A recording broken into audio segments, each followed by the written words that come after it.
Bonjour et bienvenue dans votre journal tout en images. Nous sommes le mardi 14 février 2023. Voici le sommaire. Immersion dans l'un des chantiers les plus gigantesques du département. Les travaux de la cathédrale du Mans ont commencé en fin d'année dernière. On vous emmène dans les coulisses de la restauration de la chapelle des anges musiciens. Et puis on prendra la direction du quartier de Pontlieu au Mans. Ici, un bar centenaire voit son histoire se mêler à celle de l'automobile. Il se trouve dans la mythique épingle de Pontlieu. On vous parle d'ici d'un temps où le circuit des 24 heures passait dans les quartiers de la ville. Le bistrot, lui, il est toujours là, avec ses souvenirs. Un commando a été interpellé dans la Sarthe vendredi dernier. Ces derniers projetaient de séquestrer une famille tout près du département en Indre. Un coup minutieusement préparé mais déjoué par les gendarmes de la section de recherche d'Angers et du groupement de gendarmerie départementale de la Sarthe. Les 6 individus interpellés, âgés de 16 à 35 ans, voulaient extorquer un homme de 37 ans, fondeur, ainsi que sa famille. Il est très présent sur le réseau social TikTok. Déféré ce mardi devant le parquet du Mans, il risque la réclusion criminelle à perpétuité.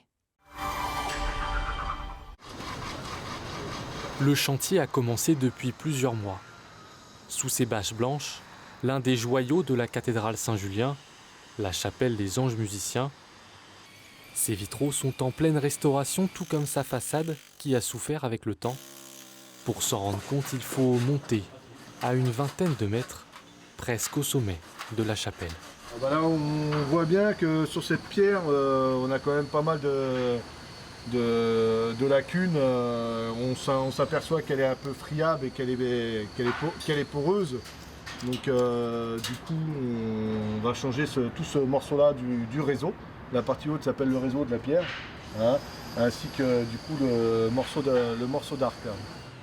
Cette croix indique que la pierre va être restaurée ou changée. Toutes ne le seront pas. Au sol, le directeur des travaux et le chef de chantier s'appuient sur un scan de l'édifice. C'est lui qui indique où travailler. C'est les scans de la façade avec en localisé les pierres que nous on a identifiées à changer. Et ça nous permet, c'est un support, ça nous permet de voir l'avancement, de voir où on en est, que ce soit dans la commande ou dans les changements de pierres. Et après, vous voyez, on annote au fur et à mesure dès qu'on a des commentaires à faire. C'est un peu la plaquette de suivi d'opération. Après le repérage vient le temps de l'extraction et il faut parfois s'armer de patience pour enlever ces blocs qui n'ont pas vraiment l'habitude d'être dérangés. Des fois, on a certaines qui vont venir en un quart d'heure, 20 minutes. Comme des fois, on va passer 1 heure à essayer d'extraire la pierre, quoi. On avait des impacts. Celle-ci, comme d'autres, passera ensuite entre les mains des tailleurs de pierre avant de retrouver son emplacement originel. Nous, notre rôle, c'est qu'au moment où on d'échafaude, on ne voit pas notre intervention. Donc on est en lien vraiment avec l'architecte, on va venir comprendre ce qui a été fait, ce que nos anciens ont fait, pour ne pas dénaturer l'essence même qui a été vue et imaginée lors de la construction. Dans quelques mois, les vitraux auront eux aussi retrouvé leur éclat d'antan. 2,5 millions d'euros ont été débloqués par l'État pour ce chantier à la vue imprenable. Sur l'échafaudage, il se murmure d'ailleurs que c'est l'un des plus beaux bureaux du Mans. Christine Taffora-Hardy, la première secrétaire fédérale du Parti socialiste de la Sarthe, candidate à sa succession, a été officiellement réélue ce jeudi 9 février. Elle avait annoncé vouloir briguer un nouveau mandat, le second pour elle. C'est une élection tout de même sans surprise pour le PS. Elle était la seule candidate en lice pour ce scrutin.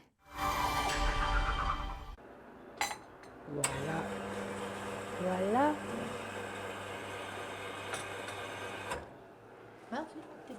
Merci. Nous sommes à Pontlieu, mon lieu de naissance. Je suis née dans la petite rue derrière, rue Boitard. Et étant toute jeune, j'avais toujours décidé d'avoir ce bar-là. Et il a été acquis au bout de mes efforts de travail. C'est un endroit comme on n'en fait plus au Mans. Au numéro 26 de l'avenue Georges Durand, le bar de la Terrasse trône fièrement depuis 1923. Je pense que c'était une pompe à essence à bord, une épicerie. Et après, ils ont rallongé la pointe du bar en bas. On a beaucoup d'habitués, puis des gens de passage aussi. Et puis avec le marché, C'est chez des gens qu'on connaît, qui viennent régulièrement, quoi. Les patrons ici, ce sont Hélène et Jojo et leur cavalier King Charles. C'est New King, le nouveau roi, la mascotte du bar. Ah Mimi, qui connaît tout le monde, qu'il a tous les copains, les copines. Ah Mimi, jolie. Dans ces murs à la forme aussi atypique qu'unique, on ne vient pas que boire un café, on vient profiter de la vie. Tous les matins, on est là. On se connaît tous. C'est très agréable. On n'ira pas ailleurs. On a essayé, on a déjà été dans un petit café dans l'angle là-bas. Le café n'était pas bon et puis l'amabilité, pas du tout là. Alors qu'ici, il y a l'amabilité, c'est cool. La grande histoire de l'automobile s'est dessinée devant les vitres de ce bistrot. C'est là qu'après, les 24 heures descendaient chemin de Lénier et remontaient la route de Tours. Et devant chez nous, il y avait le drapeau d'Unlop. Et c'est pour ça que ça s'appelle le rond-point de Pontlieu. Alors forcément, le lieu attire chaque année les curieux. Et beaucoup de gens viennent pour prendre des photos. Aux 24 heures du Mans, une année, on a eu des Chinois qui sont venus pour nous prendre sur toutes les coutures à l'intérieur, extérieur et tout. Et l'année suivante, ils sont venus et ils nous ont rapporté toutes les photos qu'ils avaient prises. C'était sympa. Le bar de la terrasse sera à l'honneur en cette année de centenaire des 24 heures du Mans. Mais ici, une chose ne change pas. Course mythique ou pas, c'est Hélène qui sert le café et entretient avec Jojo l'âme du lieu.